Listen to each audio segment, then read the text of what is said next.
നമ്മുടെ അലിഗഡിൽ അവിടുത്തെ ക്ഷേത്രങ്ങളിലൊക്കെ I love Muhammad എന്ന് എഴുതി വെച്ചു. അക്ഷരമൊക്കെ തെറ്റാണ്, മുഹമ്മദിൻ്റെ സ്പെല്ലിംഗ് ഒക്കെ തെറ്റാണ്. എന്താ അറിയില്ല, പോലീസുകാർ എനിക്ക് ഇത് തെറ്റായി എഴുതിക്കൊണ്ടാണ് എന്തോ അറിയില്ല, പോലീസുകാർ പിന്തുടർന്നു, ആളുകളെ പിടിച്ചു നോക്കുമാരാണ് മുഴുവൻ മിത്രങ്ങളാണ്. അക്ഷരത്തെറ്റാണെങ്കിൽ ഉറപ്പാണ്. ഇന്നിപ്പോൾ നിങ്ങൾ ജസ്റ്റ് ഗൂഗിളിൽ പോയിട്ട് ജമീമ എന്നടിക്കുമ്പോൾ ഗൂഗിളിൻ്റെ സജഷൻ വരുമല്ലോ, ആദ്യം വരുന്ന സജഷൻ എന്താ അറിയോ, ജമീമ റോഡ്രിഗസ് റിലീജിയൻ. ഗൂഗിളിൻ്റെ ഓട്ടോ സജഷൻ വരുന്നത് ഇമ്രാൻഖാൻ്റെ ഭാര്യയെ പോലെ എല്ലാവരും. അങ്ങനെ ഇത് എന്തിനാണ് ഇങ്ങനൊരു എനിക്കതാണ് ചോദിക്കണം, എന്തിനാണ് പ്രിയ മിത്രങ്ങളെ നിങ്ങൾ ഇങ്ങനെ ജീവിക്കുന്നത്? മസിലൊക്കെ ഒന്ന് ലൂസാക്കി ജീവിക്കും. അതിനിപ്പോൾ ഇത് വേറൊരു സിദ്ധാന്തം എനിക്ക് പറയാനില്ല ഇതിനകത്ത്. ഇന്ന് വേറെ സംഭവം, ഇന്ന് ഇന്ത്യൻ ക്രിക്കറ്റിൽ വേറൊരു വാർത്തയുള്ള ദിവസമാണ്. നമ്മുടെ അസറുദ്ദീൻ മന്ത്രിയായിട്ട് സത്യപ്രതിജ്ഞ ചെയ്ത ഇന്ത്യയുടെ ക്യാപ്റ്റനായിരുന്ന ഒരു ക്രിക്കറ്റ് ക്യാപ്റ്റനായിരുന്ന ആൾ തെലങ്കാനയിൽ മന്ത്രിയായിട്ട് സത്യപ്രതിജ്ഞ ചെയ്യുക. അങ്ങേർക്കെതിരെ നടക്കുന്നുണ്ട്.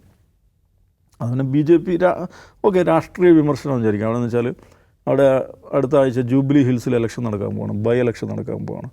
അപ്പോൾ ജൂബിലി ഹിൽസിലെ ഇലക്ഷനെ സ്വാധീനിക്കാൻ വേണ്ടിയാണ്, പിന്നെ മൈനോറിറ്റി അപ്പീസ്മെൻ്റ് ആണെന്നൊക്കെയുള്ള ഒരുപാട് സംഗതിയുണ്ട്. എനിവേ ഇന്ത്യയെ എന്താ ഒരു ലെജൻഡറി ക്രിക്കറ്റർ എന്ന് പറയാവുന്ന ഒരാൾ മന്ത്രിയാകും, സാമാന്യമായിട്ട് സന്തോഷിക്കുകയാണ് വേണ്ടത്. ആ ദിവസവും അവർക്ക് സന്തോഷിക്കാൻ പറ്റുന്നില്ല. ഇന്നലെ വന്നൊരു വാർത്ത ഉണ്ടായിരുന്നു, നമ്മുടെ അലിഗഡിൽ അവിടുത്തെ ക്ഷേത്രങ്ങളിലൊക്കെ ഐ ലവ് മുഹമ്മദ് എന്ന് എഴുതി വെച്ചു. അക്ഷരമൊക്കെ തെറ്റാണ്, മുഹമ്മദിൻ്റെ സ്പെല്ലിംഗ് ഒക്കെ തെറ്റാണ്. എന്താ അറിയില്ല, പോലീസുകാർ എനിക്ക് ഇത് തെറ്റായി എഴുതിക്കൊണ്ടാണ് എന്തോ അറിയില്ല, പോലീസുകാർ പിന്തുടർന്നു, ആളുകളെ പിടിച്ചു നോക്കുമാരാണ് മുഴുവൻ മിത്രങ്ങളാണ്. അക്ഷരത്തെറ്റാണെങ്കിൽ ഉറപ്പാണ്. മുഴുവൻ മിത്രങ്ങളാണ്. 2 ആഴ്ച മുമ്പ് നമ്മുടെ ഗുൽബർഗയിൽ നിന്ന് വാർത്ത ശ്രദ്ധിച്ചു.